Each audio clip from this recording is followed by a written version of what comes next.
channel. There are so many things I want to talk to you about.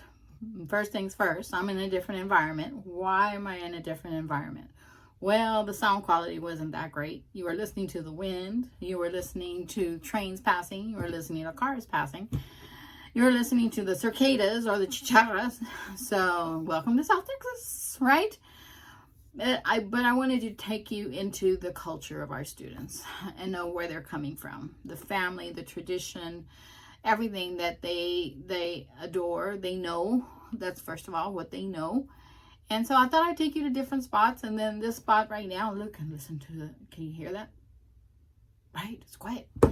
So I would take you to different areas. So this is what I want to do. Okay, this is my goal, or my goals altogether. I'm a 65-year-old retired teacher with so much energy and so much to give you and so much to relay. It's just amazing to be retired, right? Because I have so many goals. I achieved my PhD, and I'm going to use that DR in the front of my name left and right. So I'm going to start a podcast. I am started my YouTube channel, even though I have less than 10 people on there in some cases.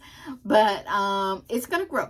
It's going to grow because from one to the next, to the next, to the next, it's going to grow. I am going to be a motivational speaker. I signed up for a program there. I am going to be a visionary speaker. I am an author because of my dissertation. I'm going to break that into pieces to make sure to convey the word, to be socially and emotionally concerned about our kids. It just sounds so... I can't say depressing, but it sounds so hard for our kids at times because there's so much going on. Put yourself there in middle school. In our times are different. Yeah. And we had our own troubles, and think about now, these kids have a social media. There's so much bullying going on. I hate to mention the fights, this, that, and the other. Why? Because kids don't know each other. But I'm going to lead you through 5 different aspects here. And then I would like to lead those. If I don't finish, then I will continue on the next video. I love this. I love this. Mom put me in dance classes. She didn't put me in dance classes for nothing, right? So I was always in front of an audience. I was ballet, tap, jazz, twirling.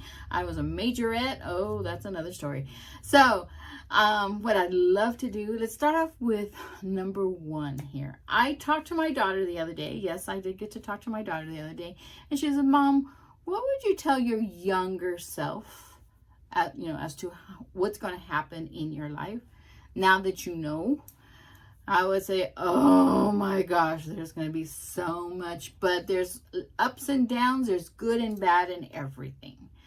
I would tell myself, number 1, find your passion. Find your passion. What do you really want to accomplish in life?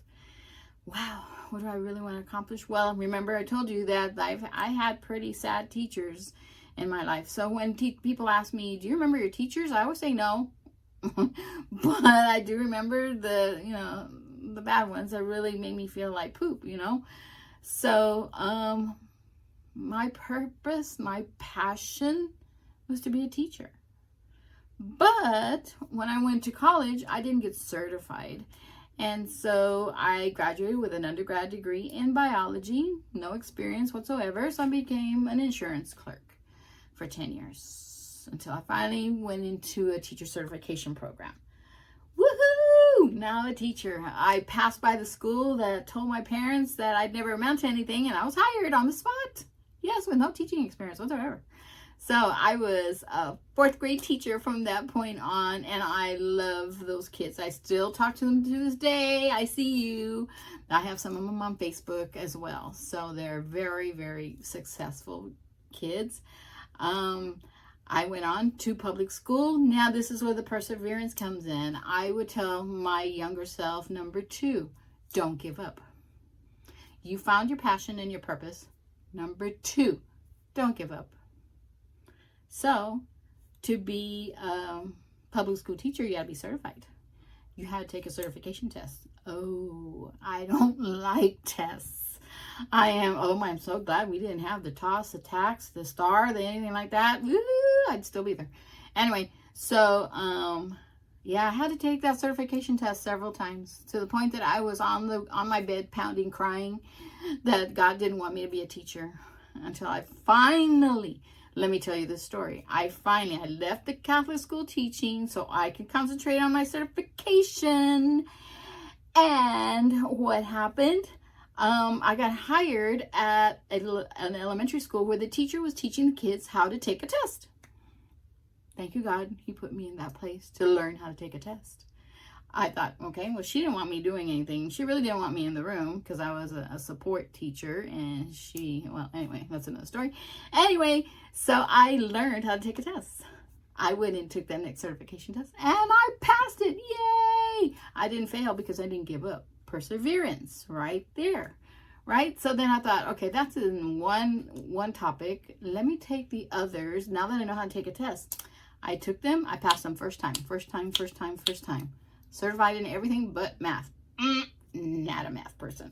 So then, being that teacher for 10 years in public school, it turned out to be an experience. And I'm telling my younger self, don't give up. In this case, you have to deal with personalities. Yeah, deal with personalities. And I'm not talking to kids either. So as a teacher, I don't want to scare you, but yeah, and I wasn't admin either. So from that point on, in 2020, when COVID hit, I was hired at another district that I was so happy to be with. I met wonderful people, wonderful administrators that the minute I walked in, they said I was one of the best teachers they had. So I spent my last 4 years before retirement there. So telling my younger self, everything is temporary. Everything is temporary. And persistence is the key. So in the last years of the second school, I earned my master's. In the end, in the last school, I was earning my PhD. And my PhD is in social emotional learning of students. I have the best committee, the best advisor. Yes, they were there. They were there coaching me and helping me. And I would tell my younger self, number 3, put all your hope and dreams in that passion, because that passion is what's going to help you persevere to become what you want to become. Those are 3 things right there so far. Number 4, make a difference. Make a difference. With that passion, with that purpose, with that perseverance, make a difference. And I don't want to cry over this, but this is something that I love. I love taking more steps, another step, another step, another step. And all of this is professional. I could tell you about the personal stuff later. But the idea of making a difference, where my goal, when I walked into my master's program, our professor said, what do you intend to do? They asked me, Roseanne, what do you intend to do? I said, I'm going to make a difference, not here, not just here in my school, not just here in my district, not just here in my state.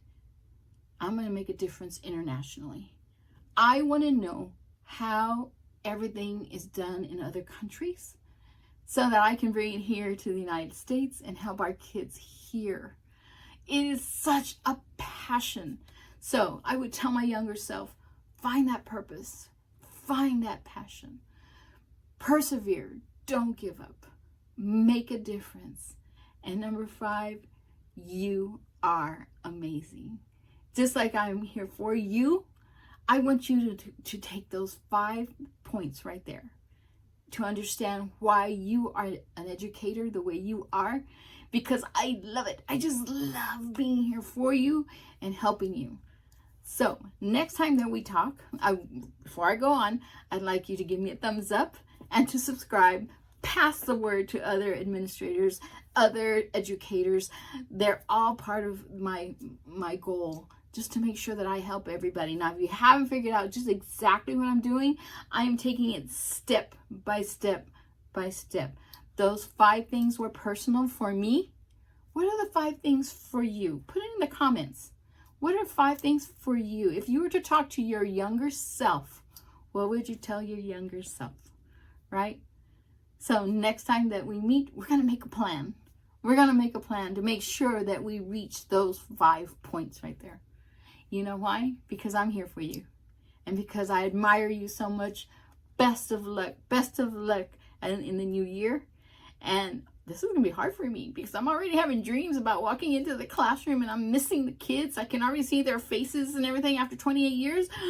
I'm missing those kids. So with all this said, you are amazing. And I'll see you in the next one. Bye-bye.